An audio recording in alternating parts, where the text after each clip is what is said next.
आज আমরা class 12 computer সায়েন্সের সিকোয়েন্সিয়াল সার্কিটস চ্যাপ্টারটার ফার্স্ট ভিডিও দেখব। এর আগে ক্লাস 11এই তোমরা কম্বিনেশনাল সার্কিটস এবং সেই সাথে তারও আগে বুলিয়ান অ্যালজেব্রা পড়েছো। বুলিয়ান অ্যালজেব্রাতে আমরা কিছু বুলিয়ান লজিক শিখেছিলাম, কিছু বেসিক গেট, কিছু ডিরাইভড গেট যেমন এক্সঅর, এক্সনর, তাছাড়া ইউনিভার্সাল গেট ইত্যাদি শিখেছিলাম। এবং তারপরে সেখান থেকে আমরা কম্বিনেশনাল সার্কিট কাকে বলে এবং কিভাবে কাজ করে সেটাও কিন্তু আমরা শিখেছিলাম। এবার এর পরবর্তী স্টেপে আমরা সিকোয়েন্সিয়াল সার্কিট সম্পর্কে জানব। কম্বিনেশনাল সার্কিটের যে বৈশিষ্ট্য ছিল যে সেটা শুধুমাত্র প্রেজেন্ট ইনপুটের উপর বেস করে আউটপুট প্রকাশ করত, কম্বিনেশনাল সার্কিটের যেটা মূল বৈশিষ্ট্য তার থেকেই এক ধাপ এগিয়ে সিকোয়েন্সিয়াল সার্কিটের ক্ষেত্রে কিন্তু একটা মেমোরি এলিমেন্টের ব্যবহার আমরা জানতে পারবো।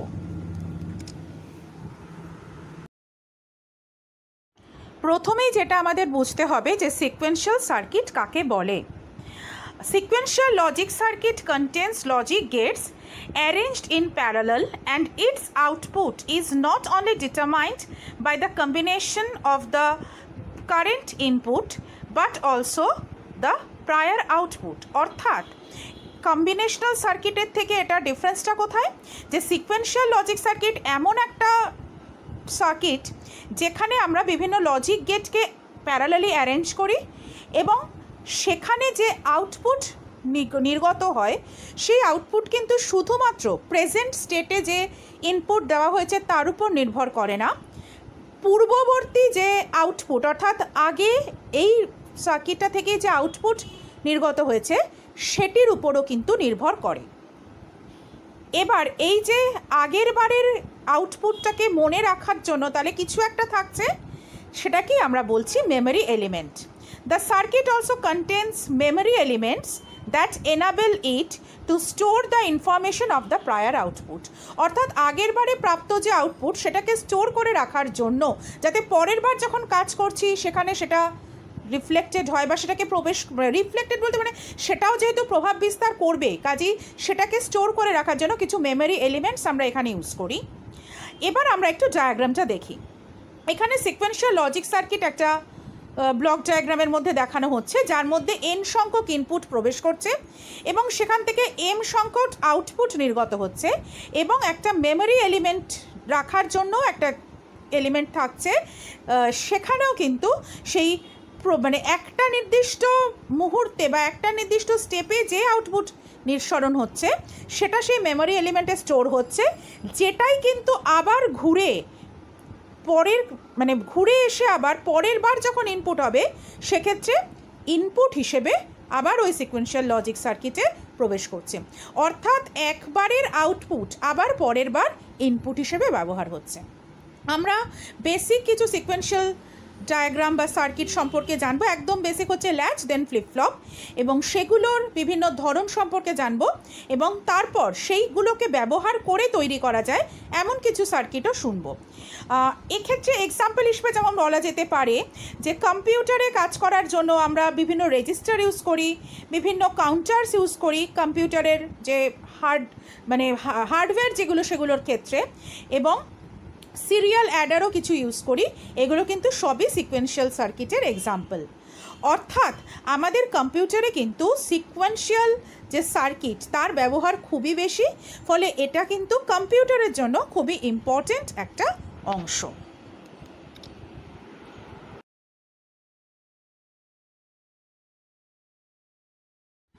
সিকোয়েন্সিয়াল সার্কিট পড়তে গিয়ে প্রথমেই আমরা যেখান থেকে পড়া শুরু করব সেটা হচ্ছে latch.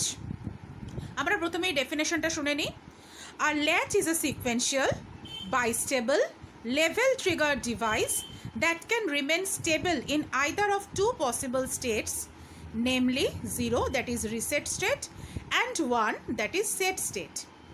It has two different outputs such that one output is the complement of the other output।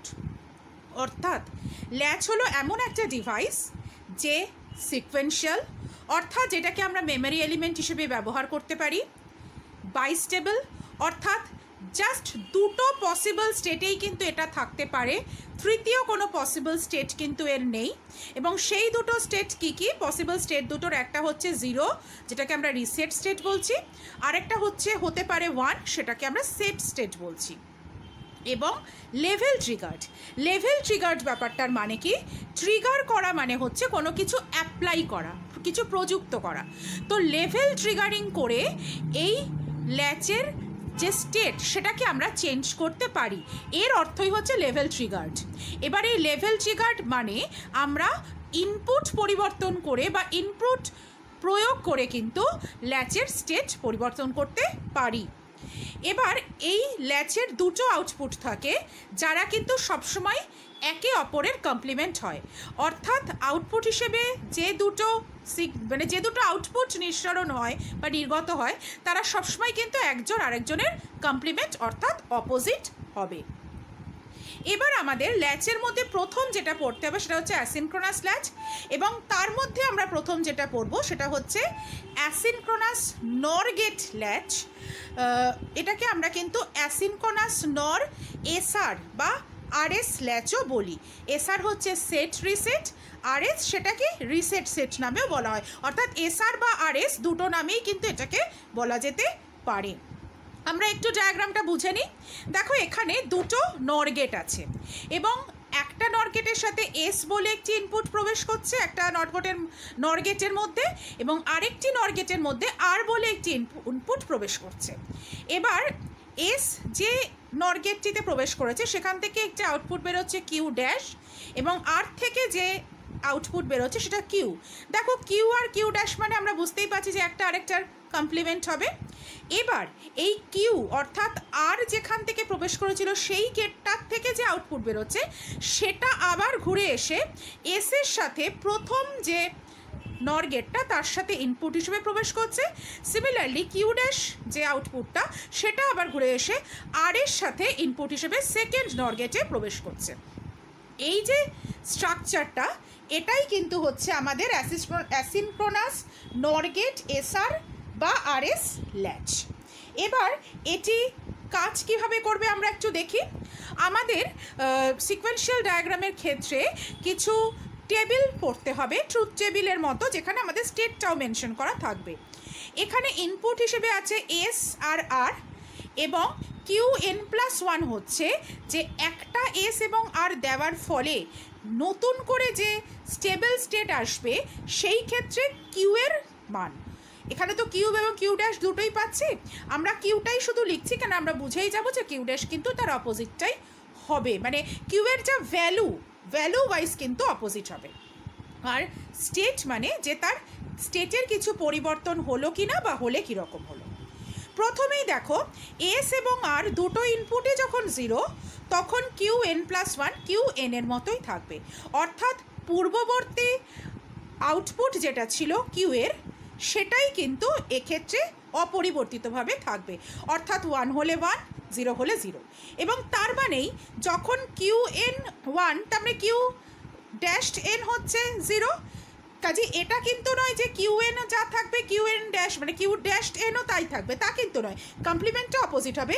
কিন্তু প্রথম মানে আগে যা ছিল সেইটাই সেম থাকবে, অর্থাৎ স্টেটটা কি আমরা বলতে পারি যে লাস্ট স্টেট, অর্থাৎ আগে যা ছিল তেমনই থাকবে।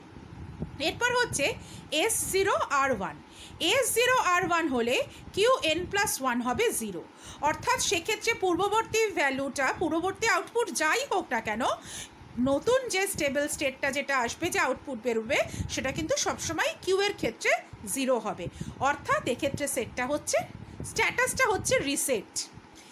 যখন S1 এবং R0 তখন কিন্তু কিউ এন প্লাস ওয়ান হচ্ছে 1, অর্থাৎ আগে যাই আউটপুট হিসেবে বের হয়ে থাকুক না কেন এস ইকুয়াল টু 1 এবং আর ইকুয়াল টু 0 ইনপুট প্রয়োগ করলে কিন্তু নতুন যে কিউ হিসেবে আউটপুট বেরোবে সেটা 1ই হবে, এবং এই স্টেটটা তাহলে সেট স্টেট। এবার আসছি আমরা লাস্ট স্টেটটাতে। দেখো যখন এস এবং আর দুজনেই 1 এইভাবে ইনপুট প্রবেশ করছে তখন আমাদের কিউ এন প্লাস ওয়ানের ক্ষেত্রে একটা ক্রস দেওয়া রয়েছে এবং স্টেটে লেখা রয়েছে ফরবিডেন। এটি কেন?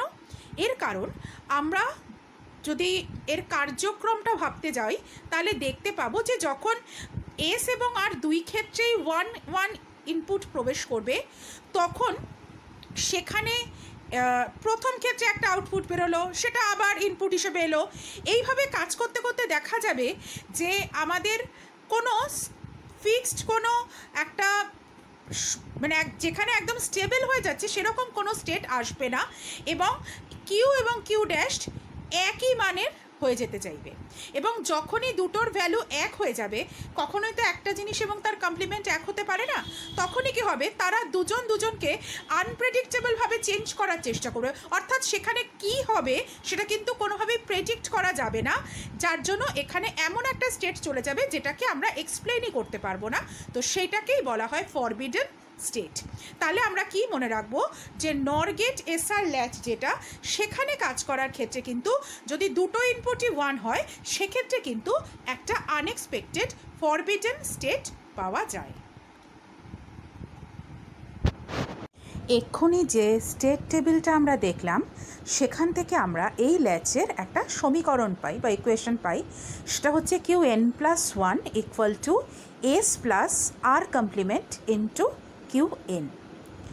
এবার আমরা যে চারটে পসিবিলিটি বা চারটে ইনপুট কম্বিনেশন দেখলাম সেগুলো একটু বুঝে নেওয়ার চেষ্টা করি। দেখো, এটা হচ্ছে আমাদের প্রথম যে একটা ইনপুট সেট আমরা ধরে নিচ্ছি, যেখানে S = 1, R = 0। তাহলে এখানে S যে গেটটার সাথে যুক্ত সেটাকে G1 এবং R যে গেটটার সাথে যুক্ত সেটাকে G2 নাম দিয়ে নেওয়া হতো।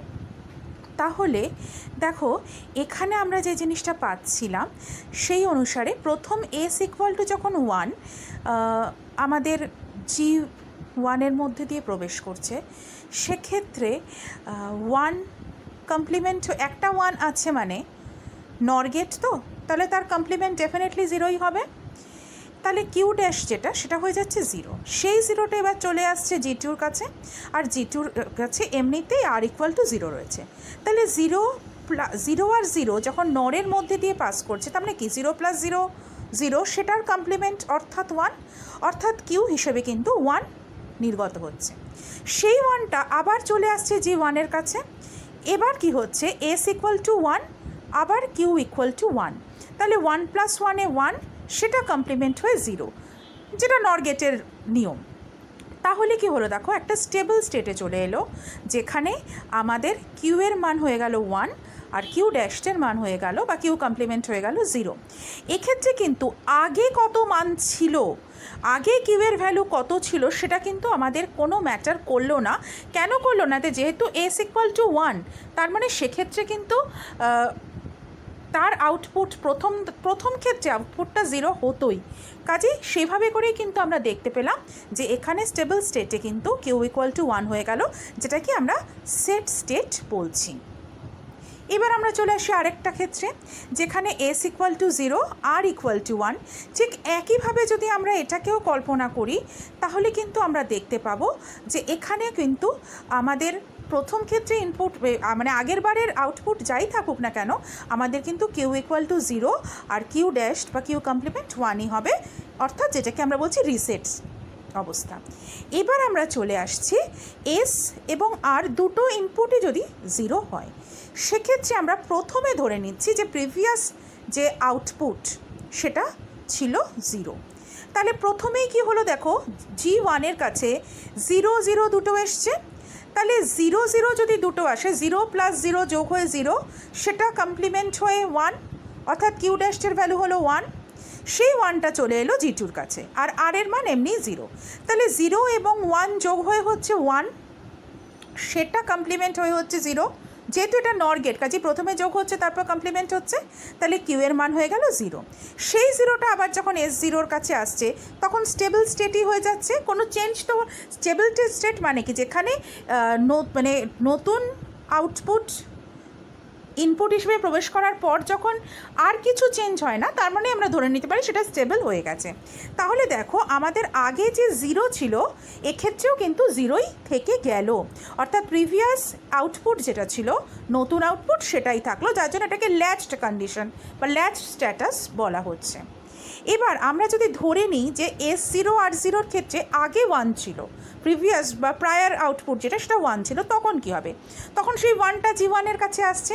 তাহলে নর গেটের নিয়ম অনুসারে 0 + 1 1, সেটা উল্টে হয়ে গেল 0। সেই 0টাই কিউ ড্যাশ সেটা চলে এলো আর G2-র কাছে। এবার আরও 0, তাহলে G2-র কাছে 0 + 0-তে 0, সেটা উল্টে হয়ে গেল 1। সেই 1টা আবার G1-এর কাছে এলো এবং এটা একটা স্টেবল স্টেট হয়ে গেল। তাহলে এক্ষেত্রে কী হলো দেখো, এক্ষেত্রে কিন্তু কিউটা 1 হয়ে থাকলো। অর্থাৎ এখানেও কিন্তু প্রিভিয়াস আউটপুট যেটা ছিল সেটাই কিন্তু নতুন আউটপুট থেকে গেল।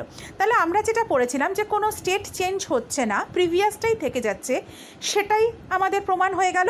তাহলে প্রথম আগে যে দুটো আমরা দেখেছিলাম সেখানে আমাদের এক ক্ষেত্রে সেট এবং এক ক্ষেত্রে রিসেট হয়েছিল, এবং S0 মানে সেখানে প্রিভিয়াস আউটপুটটা কোনো ম্যাটার মানে কোনো প্রভাব ফেলতে পারেনি, মানে প্রিভিয়াস আউটপুট যেটাই হোক না কেন আউট রেজাল্ট নতুন হিসেবেই আসবে। অর্থাৎ এক ক্ষেত্রে সেটই আসবে, এক ক্ষেত্রে রিসেটই আসবে। কিন্তু যখন দুটোই 0 তখন কিন্তু প্রিভিয়াস আউটপুট অনুসারে যা প্রিভিয়াস আউটপুট সেটাই নতুন আউটপুট হচ্ছে। এবার আমরা চলে আসছি যদি S এবং R দুটোই 1 হয়, আমাদের যাই আউটপুট থাকুক না কেন প্রিভিয়াস ক্ষেত্রে, প্রথমে যখন S = 1 আছে তার মানে ডেফিনেটলি সেটা যোগ হয়ে 1ই আসবে এবং সেটা কমপ্লিমেন্ট হয়ে কিউ ড্যাশ 0ই হবে। সেই 0টা চলে এলো G2-র কাছে। এবার আরও তো 1, তাহলে নর গেটের ক্ষেত্রে যদি একটা ইনপুট 1 হয় তাহলে ডেফিনেটলি তার আউটপুটটা 0 হবেই, কেন নর মানে কি দুটো জিনিস যোগ হয়ে সেটার কমপ্লিমেন্ট হচ্ছে। তাহলে দুটো জিনিস যোগ হওয়ার ক্ষেত্রে একটা 1 মানে তো যোগফল 1 হবেই, ফলে তার কমপ্লিমেন্ট 0 হবেই। তবে কিউও হয়ে গেল 0। সেই 0টা আবার চলে এলো G1-এর কাছে। দেখো কোনো চেঞ্জ হলো না, কিন্তু এক্ষেত্রে যেটা হলো সেটা যে কিউ এবং কিউ ড্যাশ দুটোই 0 হয়ে গেল, যেটা কিন্তু কোনো অবস্থাতেই সম্ভব নয়। আমরা প্রথমেই বলেছি কি যে এক্ষেত্রে কিন্তু একটা আউটপুট আরেকটা আউটপুটের কমপ্লিমেন্ট হবে।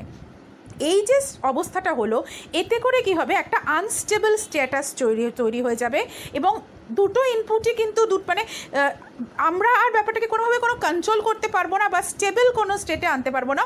এবং এক্ষেত্রে কিন্তু অনেক সময় দেখা যায় টগলিং স্টেট চলে যায়, মানে একবার অন হচ্ছে একবার অফ হচ্ছে, এরকমও অনেক ক্ষেত্রে হয়ে যায়। তো এই স্টেটটাকেই আমরা বলি ফরবিডেন স্টেট। তাহলে আমরা কিন্তু অ্যাসিনক্রোনাস নর গেট দিয়ে তৈরি SR ল্যাচ তার এক্সপ্লেনেশনটা বুঝতে পারলাম। এবার আমরা asynchronous NAND gate SR or RS latch পড়ব। এটা ডায়াগ্রামটা আমরা দেখি, ঠিক যেমন ডায়াগ্রাম আমরা এর আগে নর গেট দিয়ে দেখলাম, একদম একই রকম ডায়াগ্রাম, কিছু সামান্য মানে পার্থক্য এক্ষেত্রে আছে। প্রথম আমি গেটের স্ট্রাকচারটা দেখাই। দেখো ঠিক আগের মতোই এখানেও কিন্তু দুটো ন্যান্ড গেট আছে, আগেরটাতে দুটো নর গেট ছিল, এবং তার প্রথমটার মধ্যে S কমপ্লিমেন্ট ইনপুট হিসেবে ঢুকছে এবং সেখান থেকে আউটপুট হিসেবে বেরোচ্ছে কিউ। এরপর আর ড্যাশ সেকেন্ড গেটটার মধ্যে ঢুকছে এবং সেখান থেকে বেরোচ্ছে আউটপুট হিসেবে কিউ ড্যাশ। এই কিউ ড্যাশ আবার ইনপুট হিসেবে এসে প্রথম গেটের মধ্য দিয়ে প্রবেশ করছে এবং কিউ আবার ইনপুট হয়ে এসে সেকেন্ড গেট অর্থাৎ আর ড্যাশের সাথে গেটের মধ্যে সেকেন্ড ন্যান্ড গেটের মধ্যে দিয়ে পাস করছে। তাহলে এই যে ল্যাচ এটির কাজ কীরকম হবে আমরা একটু দেখে নিই।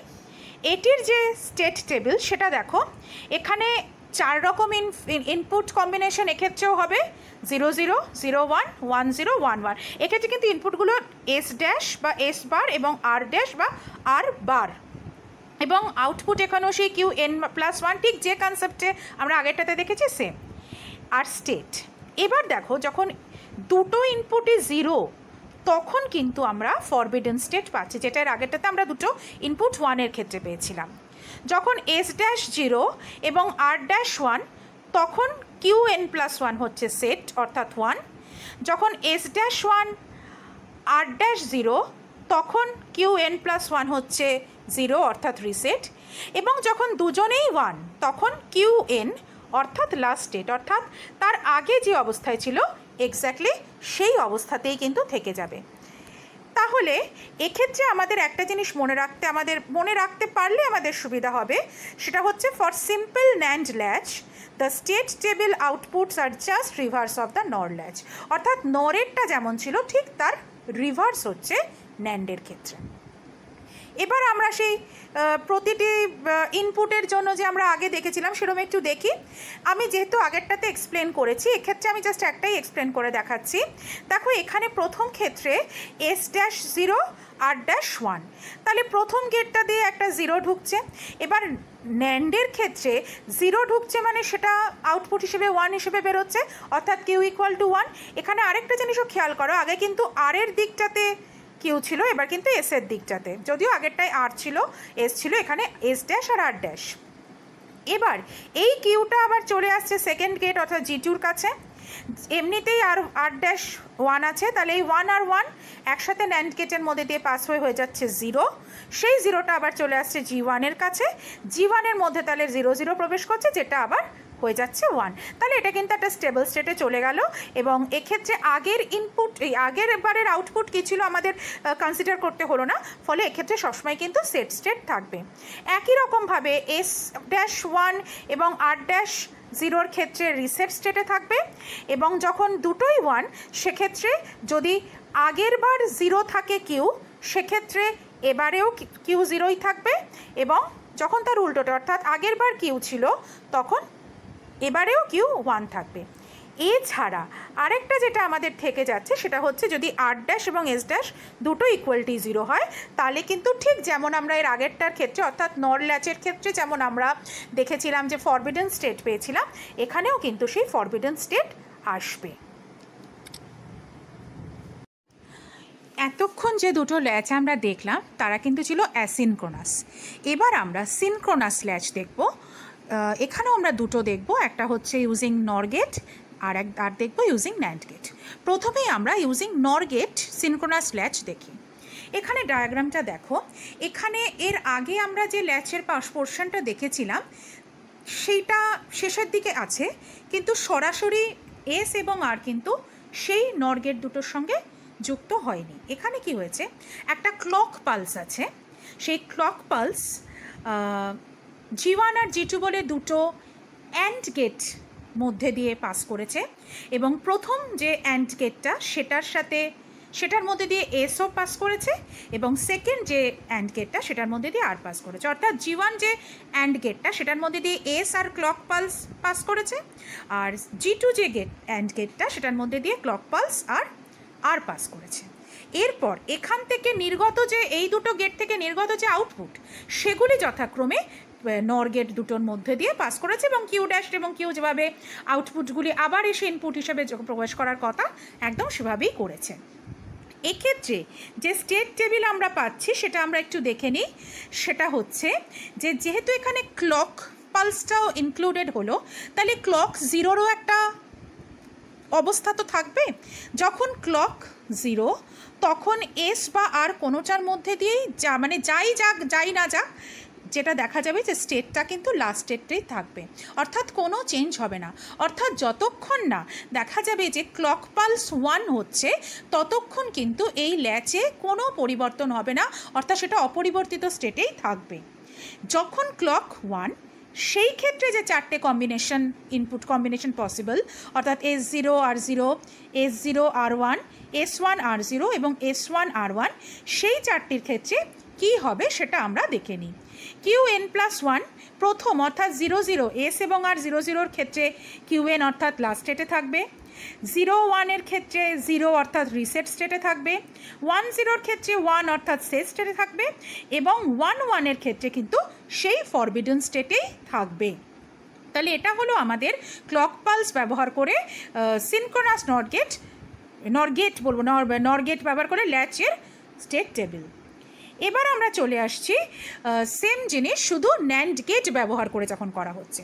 দেখো এখানেও কিন্তু ডায়াগ্রামটা একদমই এক, শুধু পার্থক্যটা এখানে কোথায়, এখানে যে G1 এবং G2 দুটো ব্যবহার করে হচ্ছে তারা কিন্তু দুজনেই একটি করে ন্যান্ড গেট, অর্থাৎ এখানে কিন্তু মোট 4টি ন্যান্ড গেট ব্যবহার করা হয়েছে, যার প্রথম দুটো অর্থাৎ G1 এবং G2-র সাথে কি হয়েছে, দুটোর মধ্যেই ক্লক পালস প্রবেশ করেছে, এবং G1-এর মধ্যে এস এবং G2-র মধ্যে আর প্রবেশ করেছে।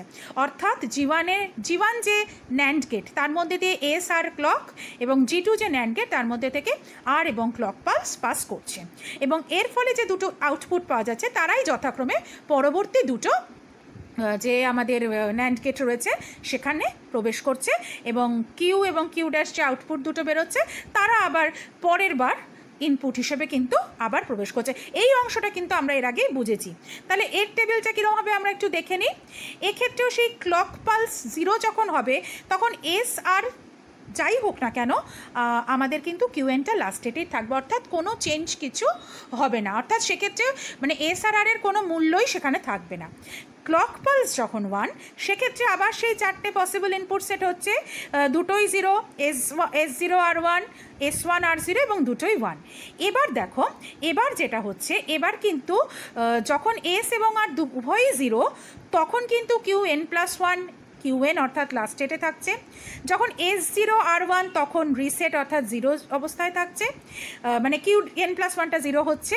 যখন S1 R0 তখন QN+1 1 হচ্ছে অর্থাৎ সেট স্টেটে থাকছে। এবং এক্ষেত্রে কিন্তু যখন দুটো 1 অর্থাৎ এস এবং আর দুটোই 1 তখন কিন্তু আমাদের ফরবিডেন স্টেট আসছে। তাহলে আমরা কিন্তু এখান থেকে এটার যে স্টেট টেবিল সেটাও বুঝতে পারলাম, এটা ট্রুথ টেবিলের মতোই। তাহলে এখানেই কিন্তু আমাদের 4টে যে টাইপের ল্যাচ সেটা কিন্তু আমরা পড়লাম। এই সবকটা ডায়াগ্রাম দেখে নেবে, এই স্টেট টেবিলগুলো লিখে নেবে, ল্যাচের ডেফিনেশন মনে রাখবে, এবং সেই সাথে কিন্তু এই যে এক একটা ইনপুট সেটের জন্য সেইটার স্টেট কী হবে তার যে ছোটো ছোটো ডায়াগ্রাম সেগুলোও কিন্তু খেয়াল করবে। আজকের ভিডিও কিন্তু আমি এখানেই শেষ করছি। এর পরের ভিডিওতে আমরা এর নেক্সট স্টেপ অর্থাৎ ফ্লিপ ফ্লপ পড়ব।